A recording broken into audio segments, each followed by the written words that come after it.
almost 15 years ago, about the same time of the year, when the monsoons were at their peak.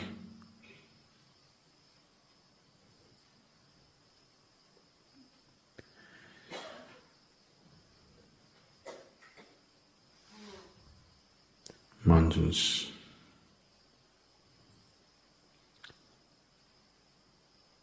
that particular year was of such intensity, and we were sitting in the same place.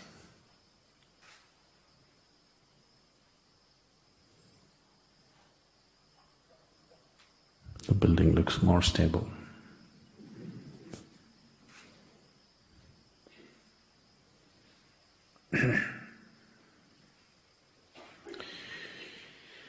Things happened in that little hut which was precariously holding itself up, threatening to collapse any time. Too many things happened.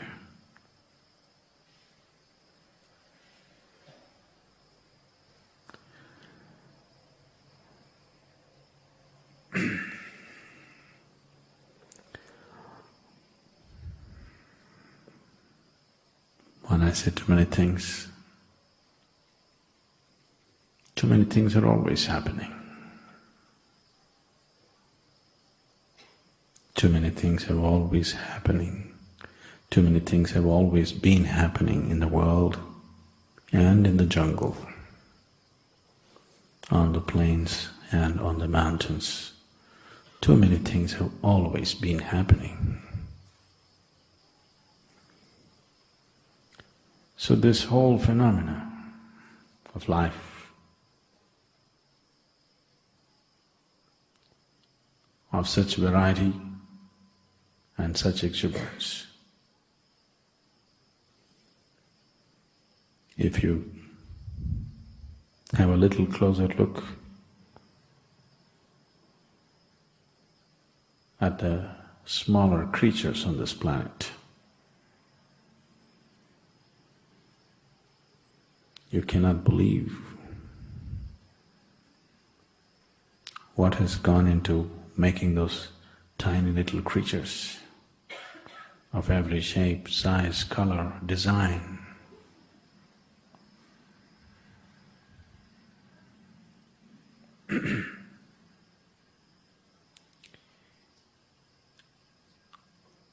Unbelievable volume of detail.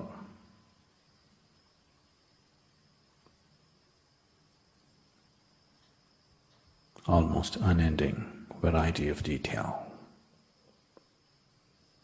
This whole process of life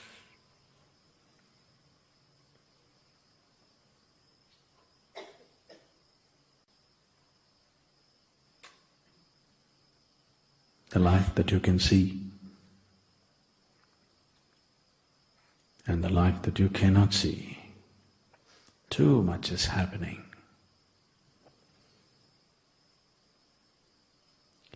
It is all happening with such precision that it looks like it's all happening by itself. The exactness with which all dimensions of cosmos are performing right now, the animate and the inanimate. It looks like they're all by themselves.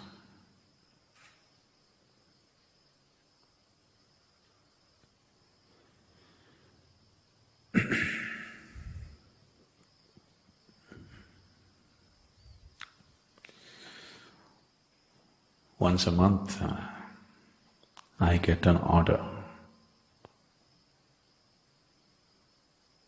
from the publication department signed Alexander. I'm sorry, Alexandra. So I can't ignore. Sadhguru, it's time to write a poem. We need a poem for forest flower. We need it in the next 12 hours, 15 hours, 24 hours. Usually that's how it comes.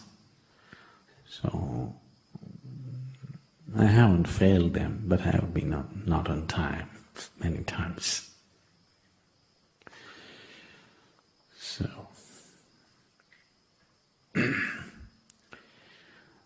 this is known as the cosmic dancer. The title is Cosmic Dancer. There is no dance without a dancer. There is no dance without a dancer. The dancer is not felt in a dance perfect. The dancer is not felt in a dance perfect. The perfection of the dance dissolves the dancer into the dance. The perfection of the dance dissolves the dancer into the dance.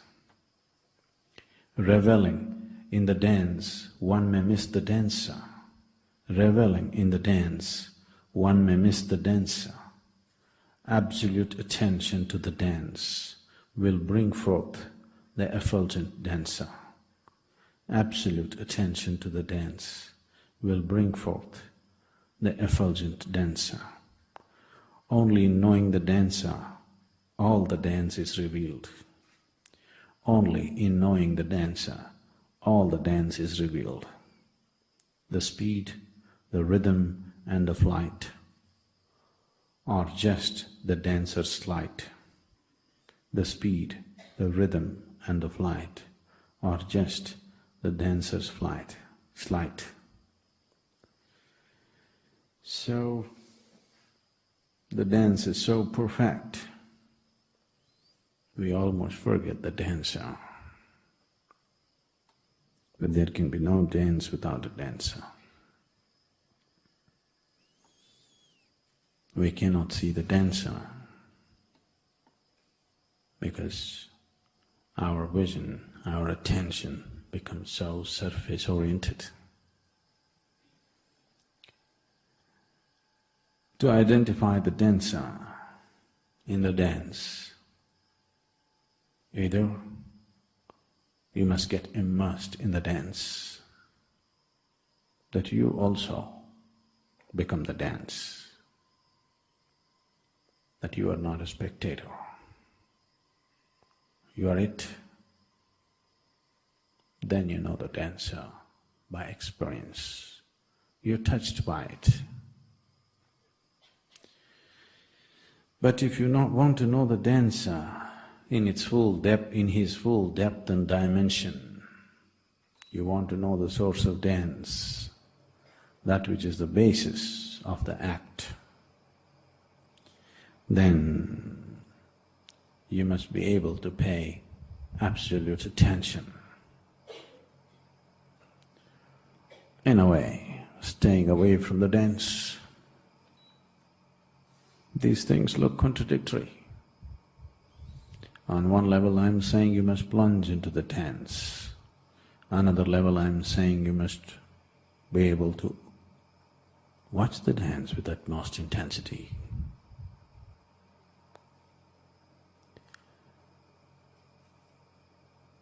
This is not contradictory because you know the world is round. Nothing contradicts anything. It is just that when you look at it, fragmented, if you cut it down into pieces and look at it, everything seems to be contradictory.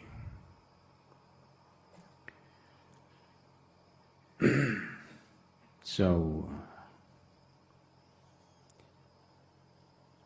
if you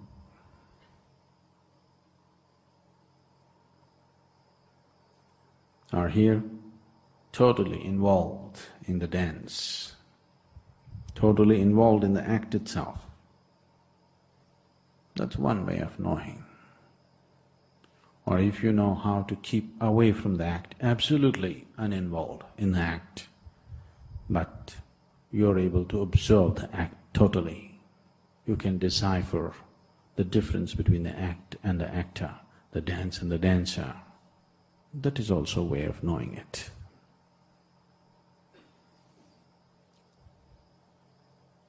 The second takes much more awareness, sharpness, intensity, maybe training too. So it's easier to become part of the dance slowly as the rhythm picks up. As you get sucked into it, you suck deeper and deeper into it. One day you don't know which is you and which is the dance. Once you are a part of the dance, you cannot miss the presence of the dancer. It is just that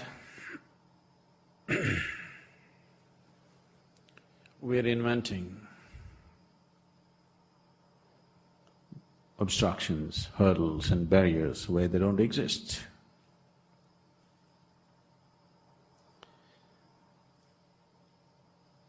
Recently, when I was in a satsang in Ceylon, someone asked, I'm 54 years of age. He thinks that's a long time. And I have seen so many spiritual teachers, but I have never been drawn to anybody like you. I'm helplessly being drawn towards you. What is it that you got? So I said, I don't have anything that you don't have. It is just that all of us were given a seed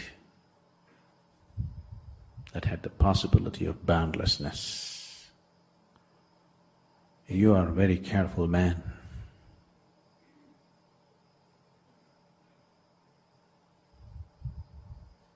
You are very careful and good, so you preserve the seed.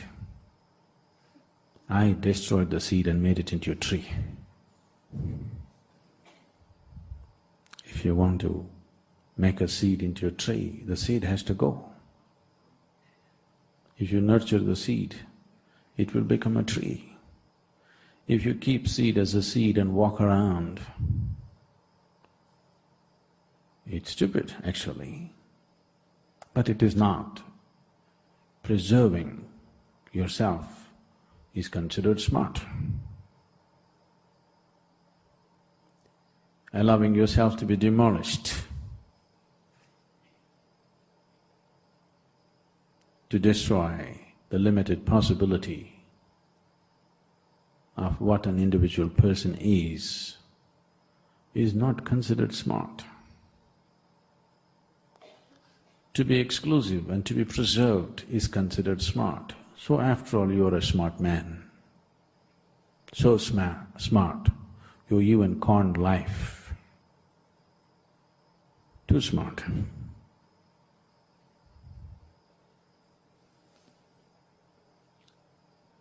On a certain day, Shankaran Pillai himself decided to visit the yoga center.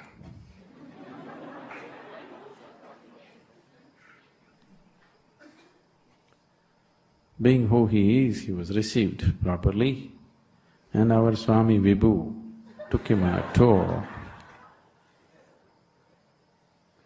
and put him up in the first floor of the Chitra block because it has the best view.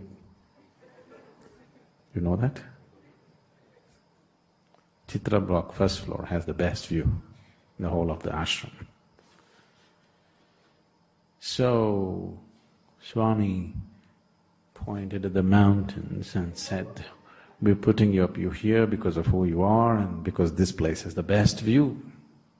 Shankaran Pillai looked at it and said, yes, sure, this place would have had the best view if only the mountains were not obstructing.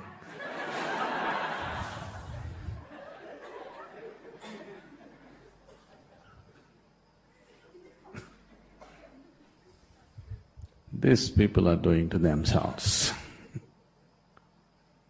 You don't understand, mountain is the view. You think mountain is in the way.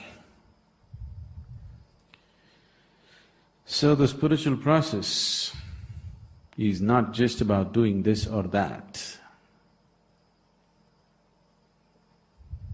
It is many things.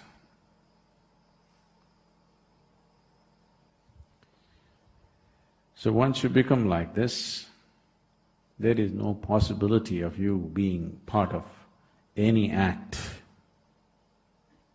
You can neither be aware and just watch it, because that takes a different kind of dispassion, nor can you jump into it and become a part of it.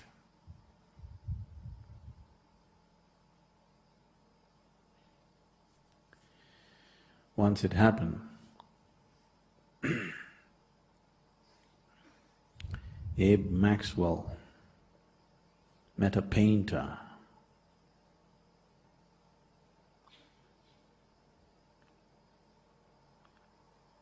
Whose name was Wolkowitz, and Wolkowitz was 73 years of age and just recently had been through an eye surgery.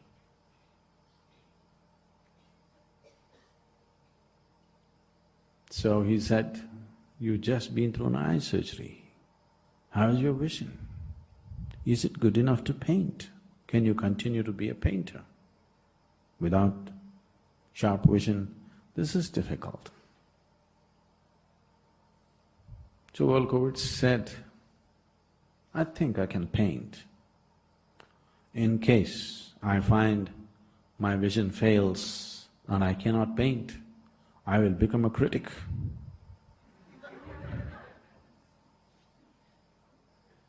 You can become an art critic if you can't see anything.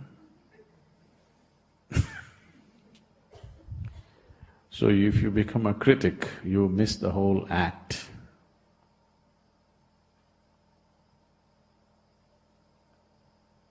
Either you be a painter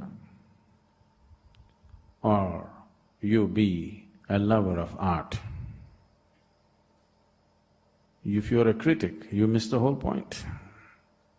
You'll know neither this nor that. And this keeps happening all the time. Self-appointed critics simply waste their lives. I forget his name. One great literary critic said this, "I have seen statues and portraits of authors, poets, artists, but never of a critic."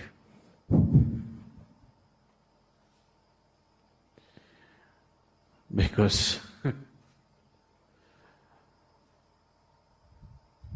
you're a parasite like life. You don't have a life of your own. You thrive constantly looking and feeding on somebody else's life. This will not get you anywhere. If you're seeking survival, you can be a parasite. If you're seeking liberation, you cannot be a parasite.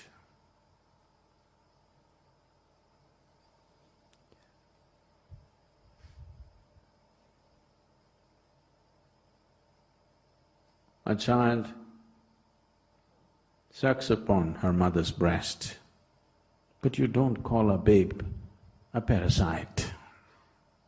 That is okay, because a child is only nourishing himself to become free of the mother. A parasite is never intending to become free. A parasite is too concerned about its survival that it misses the possibility. So if survival is all we seek, there are many ways to survive. I won't teach you those ways, you should learn it on the street. If liberation is what you seek, only then I'm meaningful to you. Only then it's worth hanging around. Only then it's worth being part of a mad act like this. If survival is what you're seeking, it's just a wrong place, because it doesn't work that way. Now,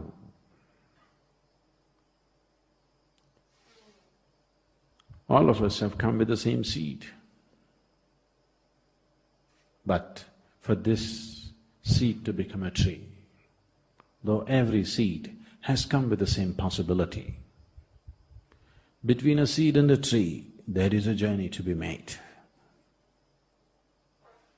If you want the seed to become a tree, you have to nurture it. You have to protect it. There are weeds that you have to take care of. There are too many weeds. Same silly weeds bothering humanity for 1,000,000 years. Still human beings haven't figured out how to handle these weeds. Simple things like anger, hatred, jealousy, fear, doubt, endless doubt. The same silly weeds have lasted too long because weeds don't need any nurturing. Weeds don't need any protection. Weeds don't need any cultivation, they just grow. But if you want a sacred seed to sprout and prosper, you have to weed the place, cultivate the land, manure it, and you have to make sure enough water and sunlight finds its way. If you're afraid of the harshness of the sunlight and avoid it, you will also avoid the life-nourishing warmth of the sunlight. In your enslavement to the instinct of self-preservation, you would like to avoid the sunlight, go stand in a shade, but you will miss the warmth of the life-nourishing light too. That which is the basis of life is also that which ends life. That which burns also bakes. If you're a good cook, you bake. If you're a bad one, you burn.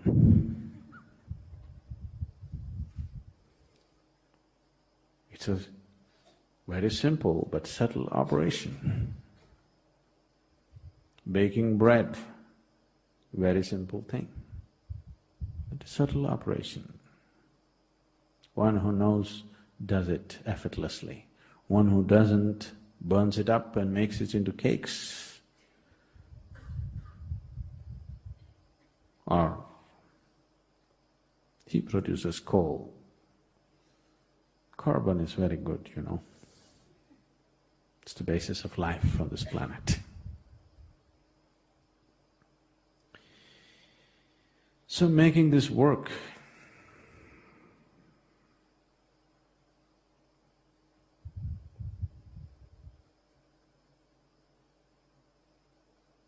it's very simple if you give in to the whole process. It's very hard if you resist and struggle with the simple process that is set forth. I have been talking about this in the past. When people come here, some people come as investigators. Slowly, they become students. Gradually, they become disciples. All this is fine, but if you want to be absorbed and you want to travel fast, you must become a devotee, otherwise it won't work. It takes a long time. and nobody can make you a devotee. There is no teaching. There is teaching as to how to make you into a good disciple. There is teaching as to how to make you into a good student. And of course, there is training as to how to make you into a good investigator. But there is no teaching or training as to how to make you into a good devotee. Stand like this, say that will not make you into a devotee. By doing this act or that act, by uttering these words or those words, you will not become a devotee. If you allow yourself to become a process, if you allow yourself to become part of the dance, then somewhere when the source of the dance touches you, then you naturally become one. There is no other way to be.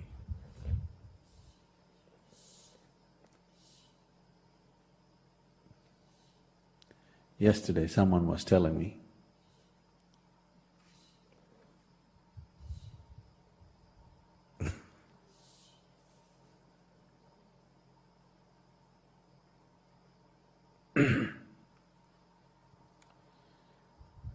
there have been moments when in the presence of the Dhyana Linga, I saw the whole universe. But with you, I have seen nothing.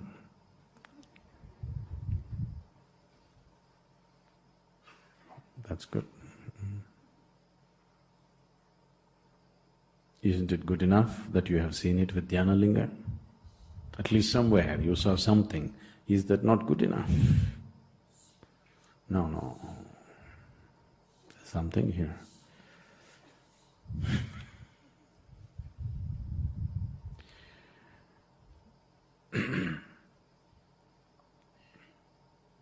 I carried Dhyana Linga within myself like a pregnant woman for 3 lifetimes. To be pregnant for 3 lifetimes is tough, you know. Yes. Those of you who have done it for 9 months, you know it's tough. By 9th month, you're just waiting, when is he going to be out? Being pregnant for 3 lifetimes, it's such a big one.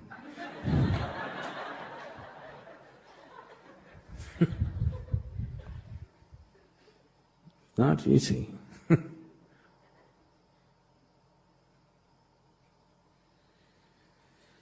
So,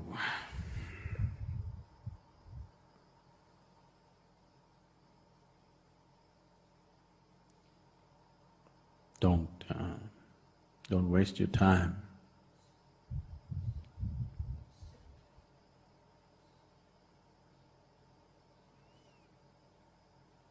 By constantly going through the same nonsense that human beings have gone through for 1,000,000 years, the same nonsense. It's time to do some new nonsense at least, something new. Same nonsense. This moment it is true, next moment it is not true, this moment it is great, next moment it is not great. I thought you're wonderful, but you're terrible. This moment, oh, this is it, next moment, doubt. Don't do this to yourself, because at least if it was some unique nonsense you were doing, it's fine. This is the same stupid nonsense people have done forever. Do something new and show me. Show me some new weeds at least. If you don't show me a fabulous crop, at least show me some new weeds. There are no new weeds, people have done it all. It's a very simple process. This damn weed growing business is a very simple process. Any fool can do it. You think you're doing it more intelligently than somebody else. There is no such thing.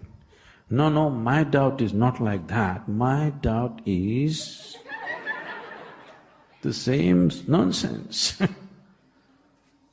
Don't think it's more intelligent.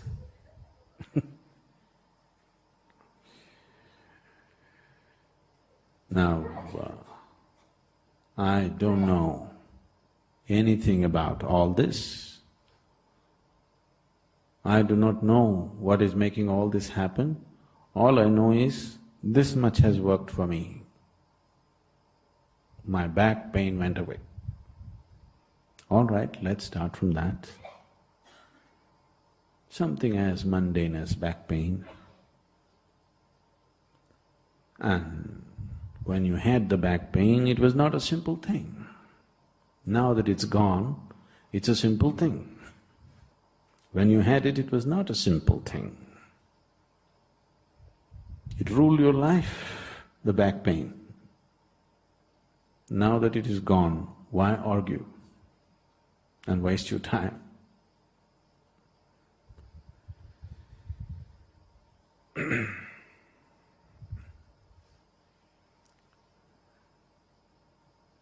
If you want to learn how to swim, you lie down in your bed and practice every day. Slowly, slowly, slowly you learn swimming. You will never learn swimming. You have to jump into the water and somehow thrash it out. What if I drown? Don't you see nobody has drowned till now? Isn't that good enough proof? Don't you see the pools of water that we create? People can't drown, even if you go in, it pushes you out. And don't you see that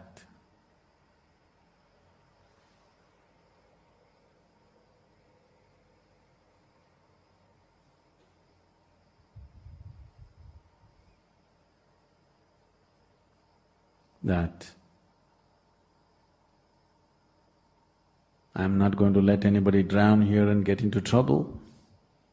At least you trust that, if not anything else. There is no other way to swim. You have to jump into the water. No, can I hold on to a float? Can I do this? Okay, do that, take your time. But without getting into the water, how? It cannot work.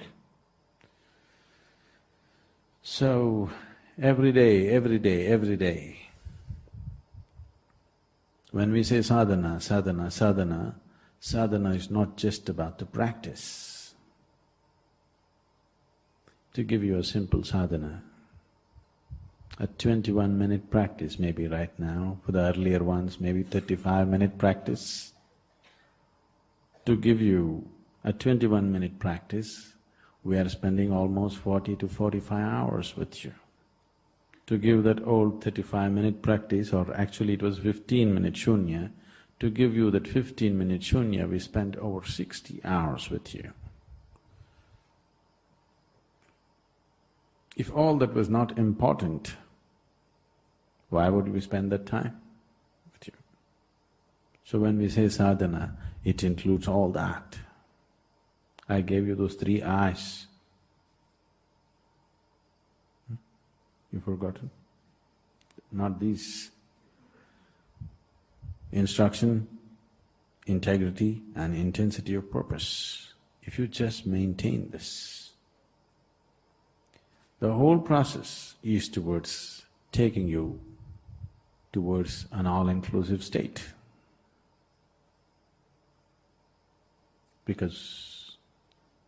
Not because that is my idea, not because that is my desire for you,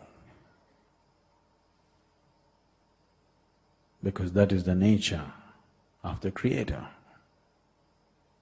And the seed of the Creator is within, and it will not rest. It will not give you a moment of rest in your life till it finds its original nature.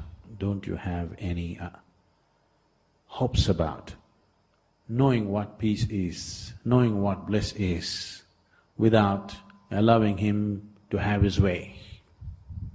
Don't you have any such stupid hope? you will never know a moment of rest in your life. You will never know a moment of peace in your life. You will never know a moment of absolute ease in your life till you allow him to find his way. Otherwise, he will not let you rest, never. Sadhguru, a pupil asked, "Is it best for me, Master, to walk the straight path, or would it be better for me to choose the crooked path on which my spirit leads me?" The Master replied, "He who takes the straight path north sees the north. He who takes the straight path south sees the south. He who takes the straight path east sees the east. He who takes the straight path west sees the west. And he who walks the crooked path sees all the directions." Please comment.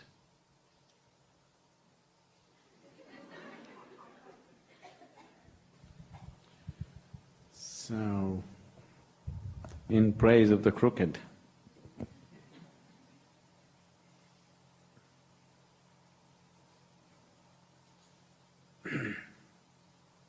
there was a crooked man.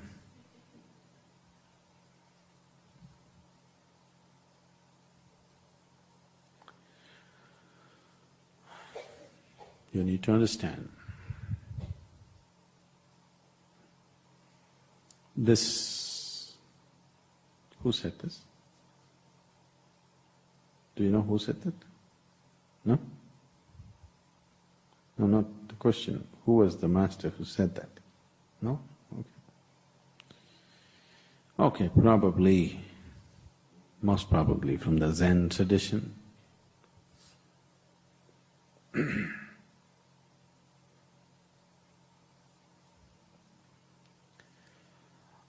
This is being said because people were getting identified with different dogmas. When they said a straight path, they were talking about a dogmatic path, following scriptures and teachings in a certain way. So, if you're facing north, it goes only north. If you go west, it goes only west. East goes only east, south goes only south. But if you take a crooked path, you will see all, but you will not get anywhere. You take a crooked path, you make a whole round, you have a good sightseeing tour, but you're back in the same place.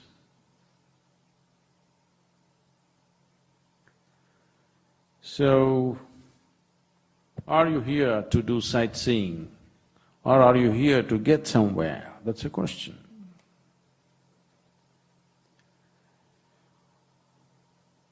I'm not trying to discredit what's been said because that's definitely been said with reference to dogmatic ways of doing things.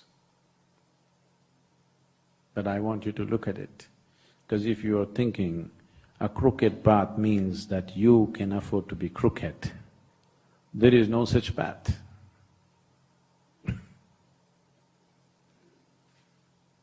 You can take a bend in the path, but you got to be straight. If you are thinking somebody is approving your crookedness, if you are crooked, there is no path. There is no such thing. If you are straight, everything is a path. There is no such thing as straight path, there is no such thing as crooked path, because the path is inward. Where is it straight? Where is it inward? If you go north, I would say you're wrong. If you go south, you're definitely wrong. If you go east, you're wrong. If you go west, you're wrong. If you go up, you're wrong. If you go down, you're wrong.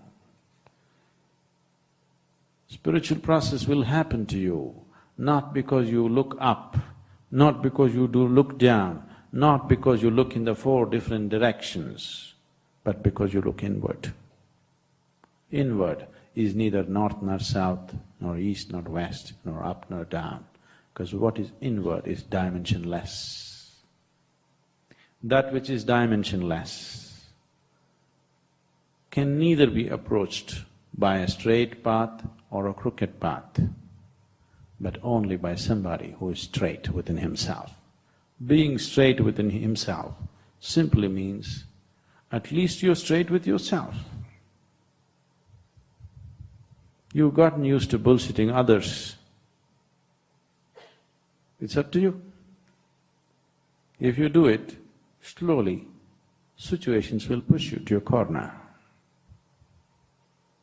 In the larger societies, you can bullshit a little more, there's little more opportunity to get away with it. In a small society like this, if you bullshit two people, that day everybody knows you're a heap. And they know where to put you. Because here, gossip is an effective means of communication. Everybody knows. This person did a little bit of nonsense here and there and there, everybody knows. In the larger society, you could bullshit them a little while longer, but there also, if you bullshit too much, they'll push you to the corner. Maybe that's how you got here.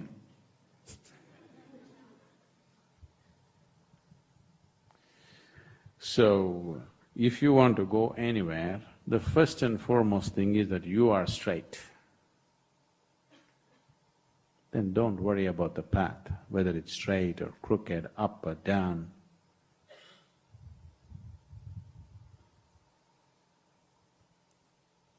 Those are all created just to make you feel little adventurous. Actually, there is no path. You stepped out, you projected your whole life out, which is very illusory.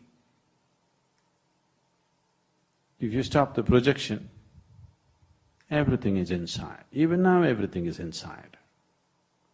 Please tell me, where do you see me? Not here. I'm entering through the windows of your eyes and you're seeing me within you. I am within you right now, you hear me within you.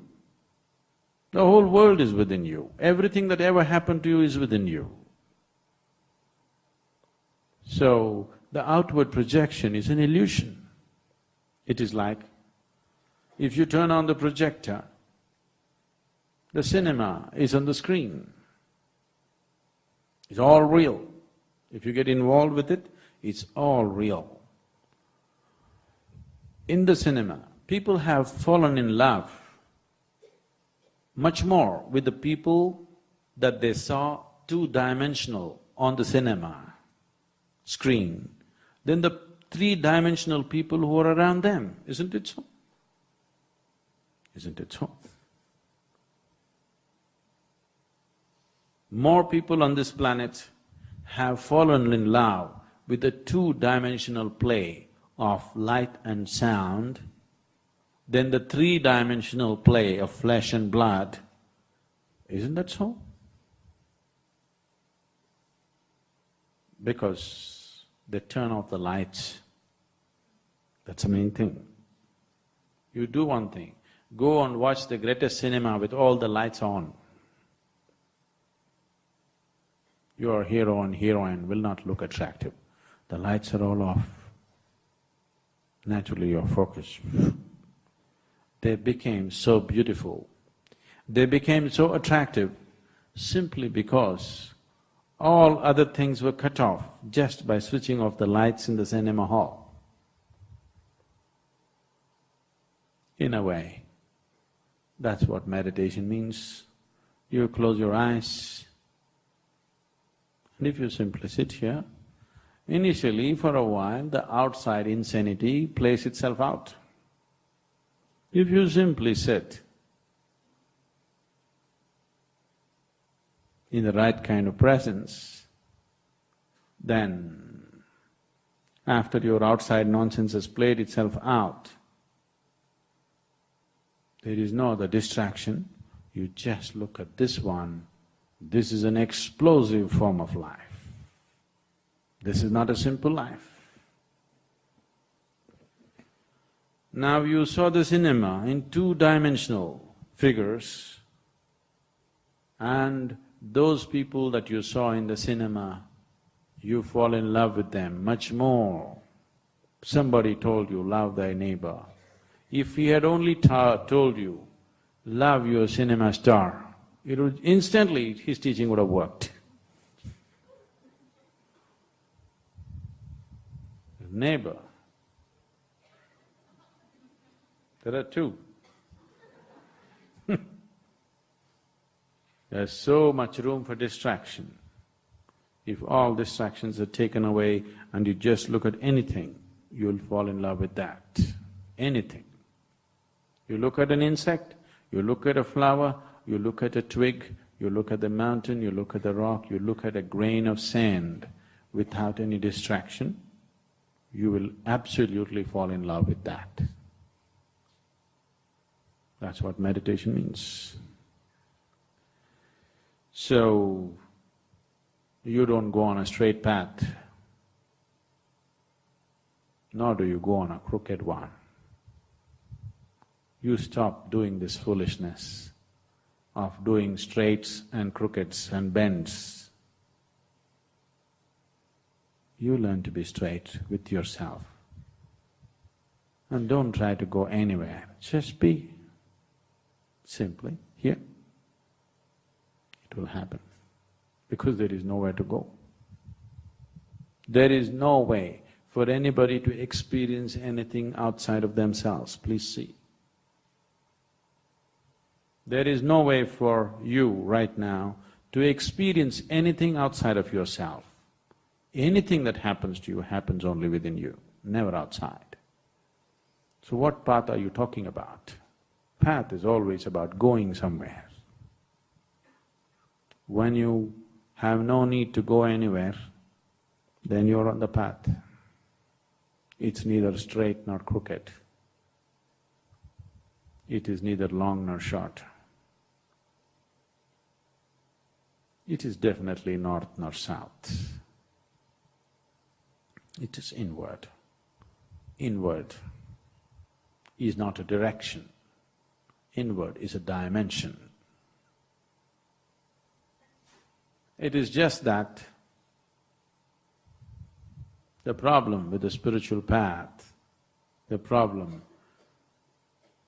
with lots of you being here is just this. On a certain day, an old farmer, considered to be wise, was carrying a big bundle and approached a tunnel. He was just about to enter the tunnel, then he thought, it's all right, the tunnel is wide enough here, I can enter this, but that little hole that I see there, I'm sure I cannot get out of it. And he backed out.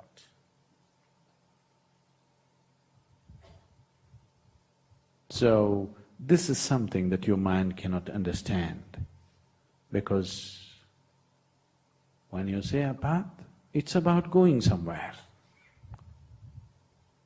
Nobody understood a path as not going somewhere.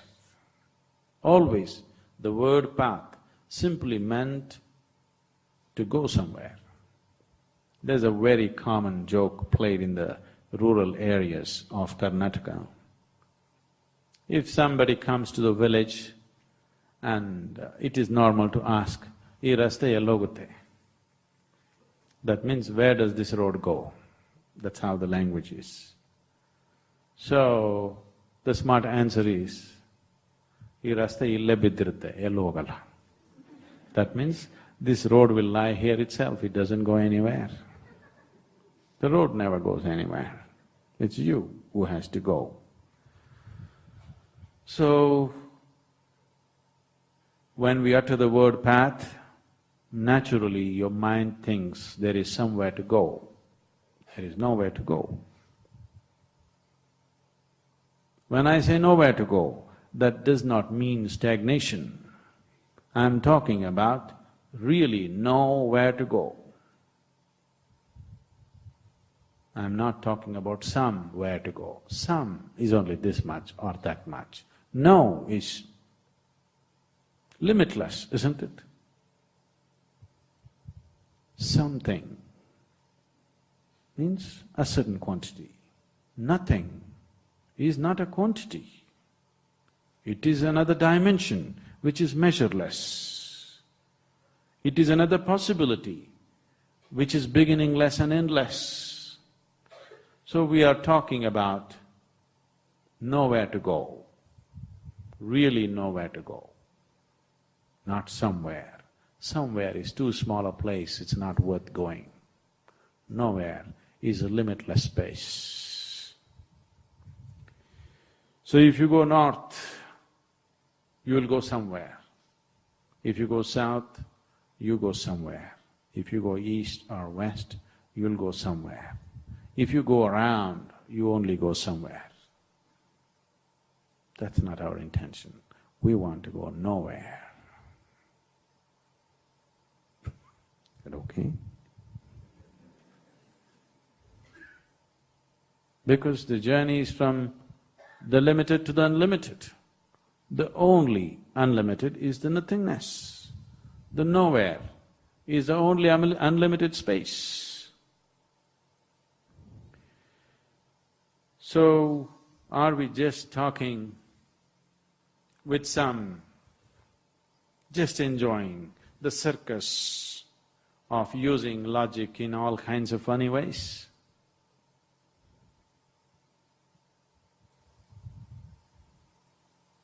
You ask the question because still your mind is in such a state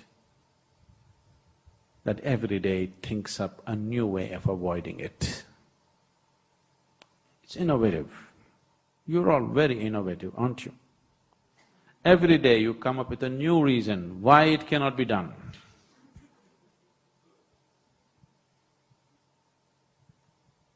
I have convinced you 100 times over, it is possible. At that moment you said yes. Tomorrow you came up with a new innovation as to why it is not possible. So still the mind is in that state. So you like this logical mind which seems to come up with lot of innovations to keep you in its own ambit, to keep you within its limitations. So let us look at it from its perspective, from the perspective of the logical mind.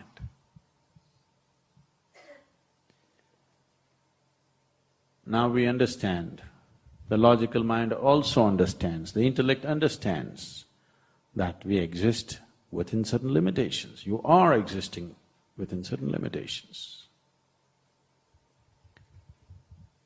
And you also know you have to go beyond these limitations.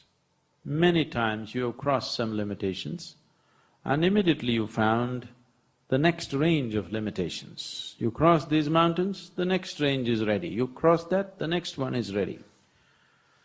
Those of you who have actively crossed, you have seen again and again there seems to be new mountains. Some of you like the same old mountains. You up and down the same thing, that's different. So the logical intellect, if you apply it with sufficient intensity, it clearly realizes that it is not the vehicle to take you beyond. So, if you do not know how to transcend the intellect, at least frustrate the intellect. Yes. You do not know how to transcend it, at least let it get frustrated, beaten. Then it lies low. When it lies low, we can do things with here. If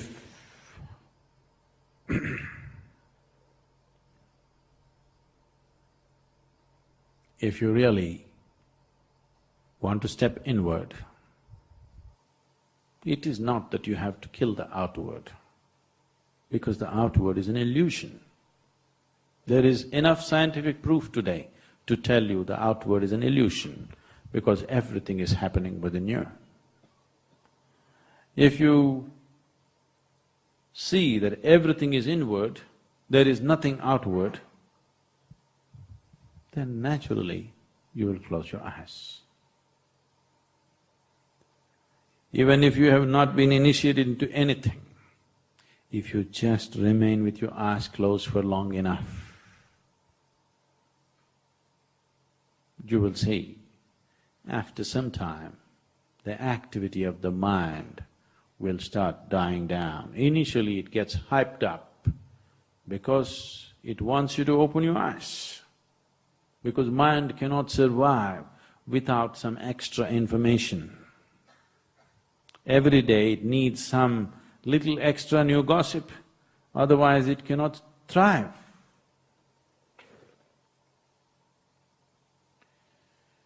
So, if you simply remain with eyes closed for long enough, you will see the intellect will just lie low. It will be like your pet dog. Be there, we don't want to kill him. We need him. But we need him when we need him. When we don't want him, we want him to just shut up and sit there. We don't want him to be all the time yelping and barking endlessly. We want him to shut up and sit. When we need him, we want to let him go. Otherwise, we want him to lie low. And he will lie low. Once your intellect lies low, if you give it enough time, then the true intelligence begins to function. What you call as an intelligence and what you call as a source of creation are not different. Once that begins to function, you're naturally a blissful being, there is no other way to be. Once you're touched by the source of creation, once you stop playing your own games, from the petty information, from the gossip that you have gathered, what you call as information is just gossip.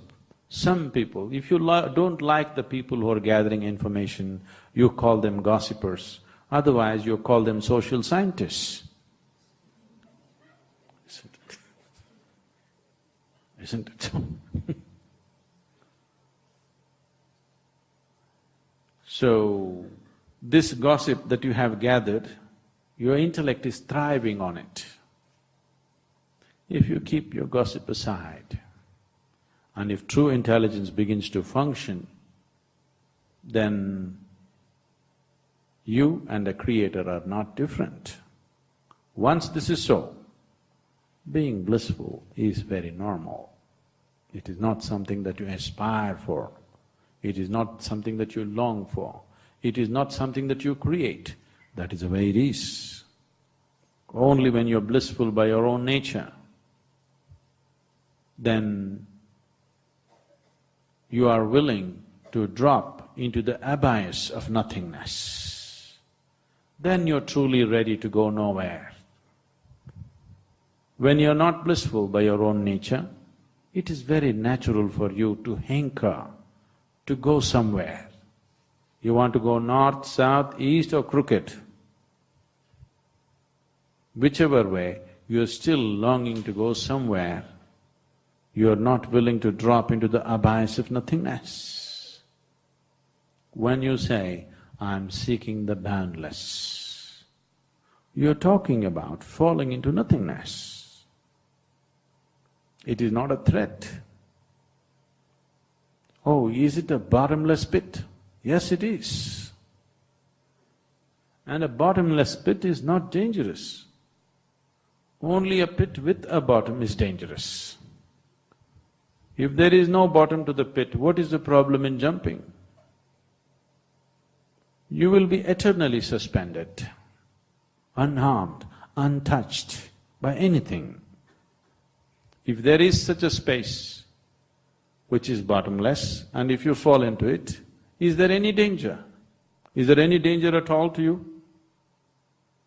Only if it has a bottom, you will go and get smashed. It is truly a bottomless pit. Bliss is a bottomless pit. Only when you fall into the bottomless pit are you truly blissful. Otherwise, you are constantly hankering, wanting to get somewhere, wanting to get somewhere.